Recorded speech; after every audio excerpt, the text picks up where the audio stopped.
इस तस्वीर में दिख रहा शख्स जिंदा होता अगर वो हिंदू नहीं होता, क्योंकि मारने वालों ने मारने से पहले उसके राज्य के बारे में नहीं पूछा, उसकी भाषा के बारे में नहीं पूछा, उसकी जाति के बारे में नहीं पूछा, सिर्फ एक सवाल पूछा कि क्या वो हिंदू है, और उसके बाद धड़ाधड़ गोलियां सीने को छलनी कर गई। कोई दया नहीं, कोई रहम नहीं, सिर्फ एक सवाल था कि क्या तू हिंदू है, और जब जवाब मिला तो मौत का फैसला हो गया। जम्मू कश्मीर के पहलगाम में मंगलवार दोपहर करीब 3 बजे जो कुछ हुआ उसने इंसानियत को तार तार कर दिया, मानवता को शर्मसार कर दिया, भारत की एकता को लेकर सवाल खड़ा कर दिया, गंगा जमुनी तहजीब पर एक बड़ा सा क्वेश्चन मार्क खड़ा कर दिया। कश्मीर में 26 लोगों की मौत की पुष्टि हो गई है और यह आंकड़ा और बढ़ सकता है, लेकिन ये 26 लोगों की मौत किस तरह हुई है अगर ये आप जानेंगे तो यकीन मानिए आपकी रूह कांप जाएगी, इंसानियत से आपका विश्वास उठ जाएगा। गोली चलाने वाले टूरिस्टों के पास जाते हैं और उनसे कहते हैं कि अपनी पैंट को उतारो। वो देखना चाह रहे थे कि ये हिंदू है या मुसलमान, और जब कंफर्म हो गया तब गोली मार दी गई, पैंट उतरवा कर गोली मार दी गई। भारत में अक्सर हम गंगा जमुनी तहजीब की बात करते हैं, ये कहते हैं कि मजहब नहीं सिखाता हमें आपस में बैर रखना, लेकिन आज इस देश में बहुत सारे लोग ऐसे हैं जो ये सवाल पूछ रहे हैं कि गोली मारने वाले अगर किसी मजहब से नहीं थे तो मजहब पूछे गोली क्यों मारी। और बड़ा अफसोस हो रहा है हमें आज ये सवाल कहते हुए, क्योंकि जो ये सवाल पूछ रहे हैं उनकी बात को भी हम पूरी तरह नकार नहीं पा रहे। चंद रोज पहले हम कश्मीर के अंदर थे और हजारों लोगों से मिल रहे थे, बेशुमार मोहब्बत हमें भी मिली थी, लेकिन उसी कश्मीर में वो लोग भी हैं जो मजहब, जो धर्म देखकर लोगों को कत्ल कर रहे हैं। और इसी वजह से आज बड़े अफसोस से हम कह रहे हैं कि इस सवाल को हम चाह कर भी नकार नहीं पा रहे, क्योंकि जिन्हें मारा गया उनके साथ कोई बहस नहीं हुई, कोई सवाल नहीं पूछा गया, इंसानियत को नहीं देखा गया। और इसीलिए हम बड़े अफसोस से कह रहे हैं कि यह हत्या नहीं, ऐलान था, ऐलान था कश्मीर में हिंदू होने का, कि अगर आप हिंदू हैं तो कश्मीर में यह जुर्म है। ना जाति पूछी गई, ना भाषा पूछी गई, ना राज्य पूछा गया, सिर्फ एक सवाल, तू हिंदू है, मौत की घाट उतार दिया। इसे आप टारगेटेड किलिंग से आगे बढ़ाकर सुनियोजित नरसंहार की संज्ञा दे सकते हैं। मंजुनाथ राव, कर्नाटक का एक परिवार जो यहां पहुंचा था, उसमें मंजुनाथ राव जो है वो अपनी पत्नी पल्लवी और बेटे के साथ कश्मीर देखने पहुंचे थे। हम सबकी नजर में कश्मीर भारत का ताज है, कश्मीर वो स्थान है जो दुनिया में जन्नत की निगाहों से देखा जाता है, और शायद ये परिवार भी जन्नत देखने पहुंचा था, मगर इसे एहसास नहीं था कि हिंदू होकर जन्नत देखने जाना उसकी जिंदगी पर भारी पड़ सकता है। आतंकवादी पहुंचे, उससे नाम पूछा, पता लगा हिंदू है, अगले पल उसकी छाती पर गोलियां मार दी। उसकी पत्नी और बेटे की आंखों के सामने उसे गोलियां मार दी गई। पत्नी चीखती रही, चिल्लाती रही, यह कहती रही कि तुमने मेरे पति को मार डाला है, मुझे भी मार डालो। इसके बाद जवाब आता है कि नहीं, तुझे जिंदा रहना है, जा मोदी को बता देना। शब्द नहीं मेरे पास, शब्द नहीं है, आत्मा चीत्कार कर रही है। हम इस देश में दिन रात संविधान की दुहाई देते हैं। संविधान कहता है कि हम सब एक हैं, बराबर हैं, मगर आतंकवादियों का संविधान वो कहता है कि हिंदू काफिर है, उसे सांस लेने का हक नहीं। वो कहता है कि अल्लाह का फरमान है कि हर काफिर का खून बहा दो। बांग्लादेश से बंगाल और कश्मीर तक मारने वाले भी वही, मरने वाले भी वही, और ये बड़े अफसोस के साथ कहना पड़ रहा है, बड़े अफसोस के साथ कहना पड़ रहा है। ऐसा नहीं कि इस आतंकवादी घटना के जरिए इस देश के हर मुसलमान को हम निशाना बना रहे हैं, लेकिन आज इस घटना का जो विरोध नहीं करेगा, सवाल उस पर उठेगा, क्योंकि आज ये हत्या मजहब की वजह से हुई है। ये लोग जिंदा होते अगर ये हिंदू नहीं होते, और इसीलिए आज हम इस देश के मुसलमानों से भी कहेंगे कि आप भी आइए, हमारी आवाज में आवाज मिलाइए और बताइए, कहिए चीख कर कि धर्म की वजह से जो हत्या की गई है, यह अल्लाह की इबादत नहीं हो सकती, ये मुसलमान नहीं हो सकता। कश्मीर की वादियां जो कभी फूलों की महक और शांति से महका करती थीं, अब हिंदुओं के लिए कसाई खाना बन गई हैं। कश्मीर में हिंदू होना मौत का फरमान है। एक नया जोड़ा शादी की खुशी, कश्मीर को जन्नत मांग कर आया, मैगी का स्वाद ले रहा था, भेलपुरी खा रहा था, लेकिन उसे क्या पता था कि उसके नाम की कब्र खुद जाएगी। और यह पहली बार नहीं है।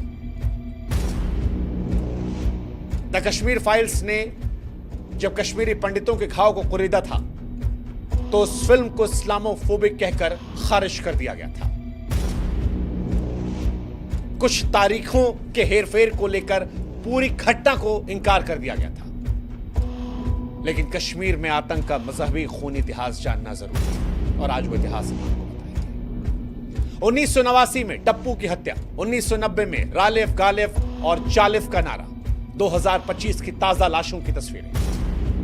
ऐसा लगता है कश्मीर में हिंदुओं के खून को बहाना रिवाज बन गया है। लश्कर से लेकर टीआरएफ, हिजबुल, सब ने सिर्फ और सिर्फ एक मजहब का खून पिया है, और वो है 1989 से ही कश्मीर हिंदुओं के लिए कब्रिस्तान बन गया है। जेकेएलएफ के बिट्टा कराटे ने 20 से 40 पंडितों को काटने पर गर्व किया।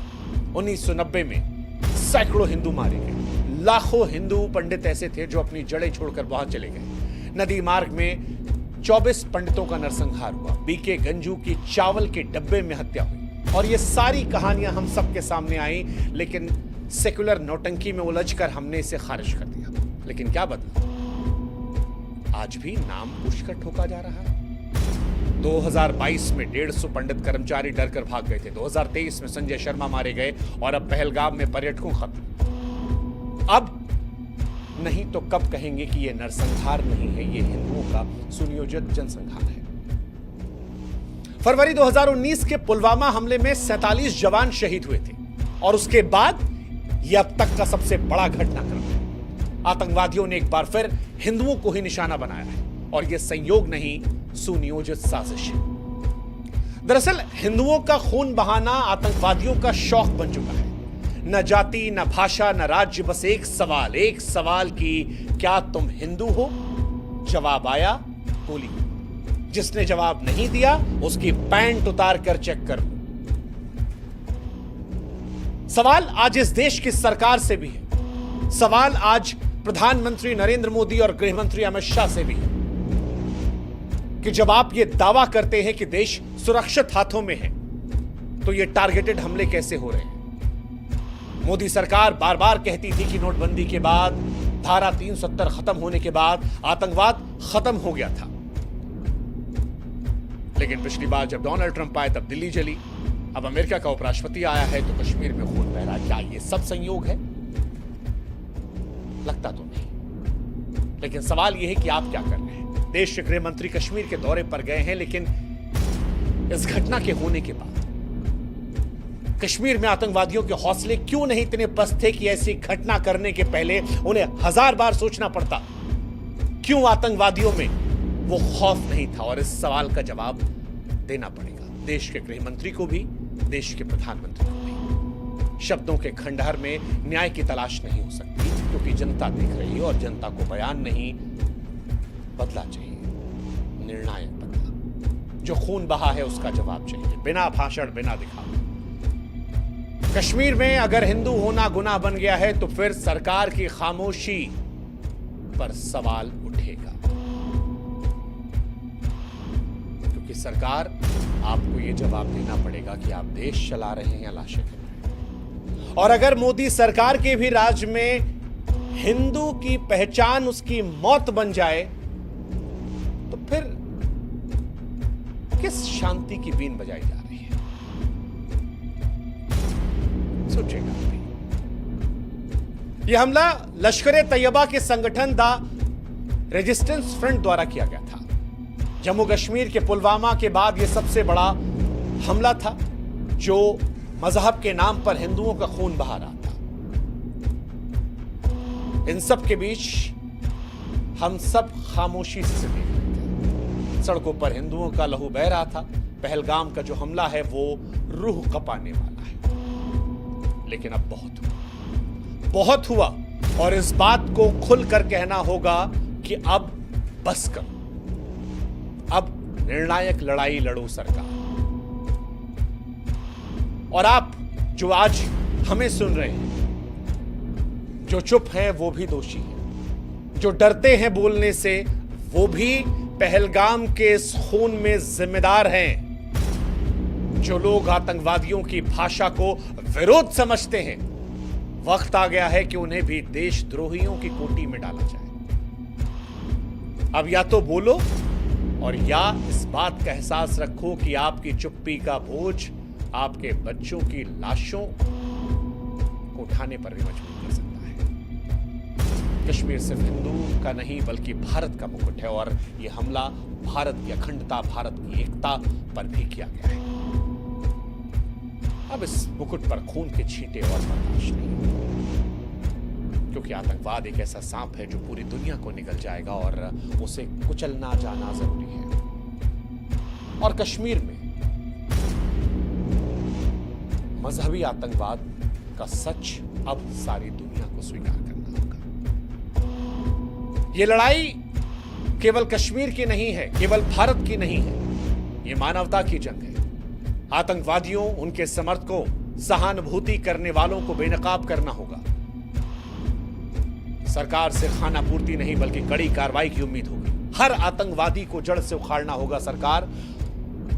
हर एक हिंदू का जो खून बहा, हर एक इंसान का जो खून बहा है कश्मीर में, उसका हिसाब लेना होगा। आप कश्मीर को जन्नत बनाने की तैयारी करो, लेकिन उससे पहले इस खूनी जहर को खत्म करो। देश की जनता चीख रही है, अब और खून नहीं, अब और आतंकवाद नहीं, अब और भारत की अखंडता, एकता पर हमला नहीं। आशा करते हैं कि इस घटना के बाद ऐसी घटना से हमें आपको रूबरू नहीं होना पड़ेगा, और अगर होना पड़ा तो इससे बड़ा दुर्भाग्य देश का नहीं होगा। आशा करते हैं कि जिनका खून बहा है उन्हें इंसाफ मिलेगा। आशा करते हैं कि 140 करोड़ भारतीय एक सुर में सुर मिलाकर कहेंगे कि जो हुआ वो भारत की अखंडता, एकता पर हमला था और भारत मजहबी आतंकवाद की है। और जो नहीं कह रहा उसके बारे में आपको सोचने की जरूरत है। ईश्वर से हम मृतकों के परिजनों को ढांढस देने और मृतकों के लिए शांति की दुआ करेंगे।